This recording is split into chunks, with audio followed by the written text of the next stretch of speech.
We're very excited about in terms of where we were picked in the league, coming off the last 2 years when we were unanimously picked last by the media and the coaches, and now you're picked 6. It brings a little bit more expectation to your team and your program, and it shows the respect that our girls have earned over the last 2 seasons, but 6 is not where we want to be. And we feel like we have a really good basketball team, and we're very young, as you guys well know. We have 9 freshmen and sophomores, but they're growing each and every day, and they're not playing like freshmen and sophomores. And when you look at our juniors, the 4 of them, only 2 of them has been in our program for 3 years. The other 2, one of them is just now starting. Precious sat out all of last year, and when you talk about her sitting out, she didn't practice a time last year. She had a knee injury for the whole season, so this is really her first go-around of practicing with us.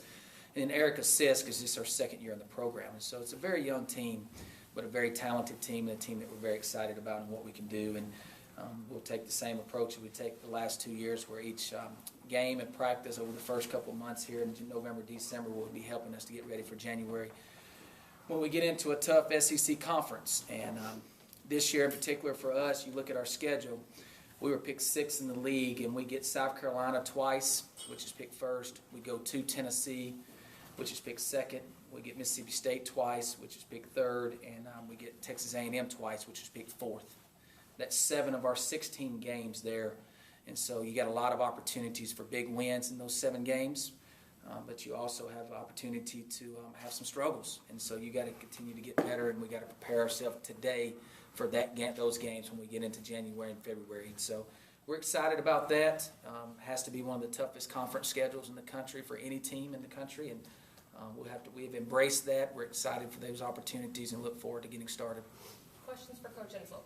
When you talked with me, you didn't seem to be as worried about replacing Tia as much as, getting the post players. Have you seen that kind of come along, that you've gotten your post players to be able to take up those rebounds and points? Yeah, I think Tia was an incredible rebounder, and I don't think one person can replace the productivity that she had rebounding the basketball, offensively and defensively. She was probably a better offensive rebounder than she was a defensive rebounder.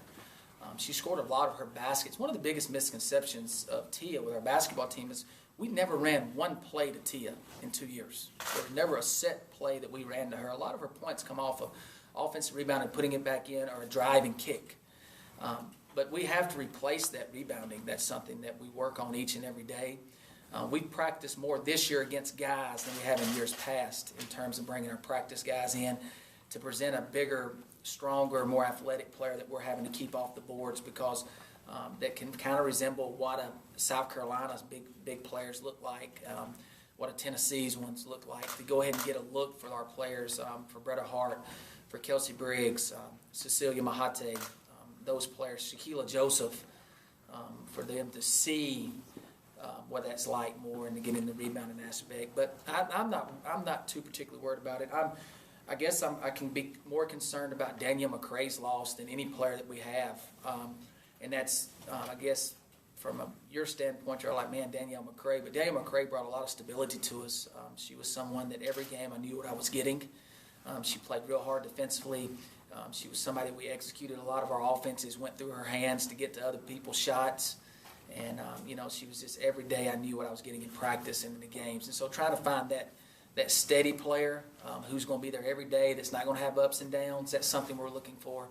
But in terms of replacing Tia on the boards, I feel real good about where we're at with our post players. Really, really well. A lot better than I thought I would at this time. You mentioned expectations, but also the youth of this team. Is the NCAA tournament realistic expectation? And if so, what makes you believe it is? Yeah, I think it is. That's what we're shooting for. We feel like, we feel like as a group that we have an NCAA tournament team in terms of talent. Now, can we come together as one and be that special team that can get back to the tournament, that can make a run once you get there? That's yet to be seen. I don't know. But in terms of talent, we have that. Our schedule doesn't set up real well for a young team when you talk about the SEC. That's something that we have to really push hard to get better and get ready for that, because with our way our league schedule is now, you could be a 6-10 team that could get in the NCAA tournament because our league schedule is so tough, like an Arkansas team did last year, or a 7-9. You may not have to get to 8-8 or 9-7 to get in. But we feel like we have a team that can make the NCAA tournament. That's something that we're shooting for. We would be upset if we don't. We work real hard to get there, and we've got the talent level that can match just about anybody in this league. Coach, two-part question. With NCAA women's basketball, they're changing to 4 10-minute quarters. Do you think that's good for the sport? And secondly, does that change the way you guys play at all? I think it's great for the sport. I know some people don't like it. I know there's other coaches in our league that don't like it, one in particular. But I really like it. I think it's great for our sport. I think 4 quarters is really good. Men's basketball is the only brand of basketball in the world, from FIBA to high school to junior pro to college, anything pro, that doesn't play 4 quarters. Men's college basketball is the only one that doesn't play 4 quarters. When these players are playing international basketball, they play 4 quarters. They play high school basketball, they play 4 quarters. It's going to speed the game up, I think. The fouls reset every at the end of every quarter, which is really good. So you could be in the bonus in the first quarter and not in the second, that kind of thing. Just don't continue to add up. But I think it's really good. The advancement of the ball is going to be something new in terms of the last minute of the game. It's going to go to the NBA style of game. If you call a timeout, you can advance the ball to the front court. I think that brings coaching into it. So we're excited about that. We'll get our first taste of that come Saturday. We have a closed scrimmage, and so we'll get our first taste of how the quarters work.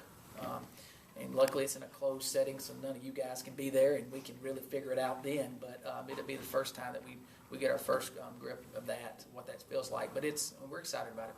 Coach Erica talked a couple of times about playing hard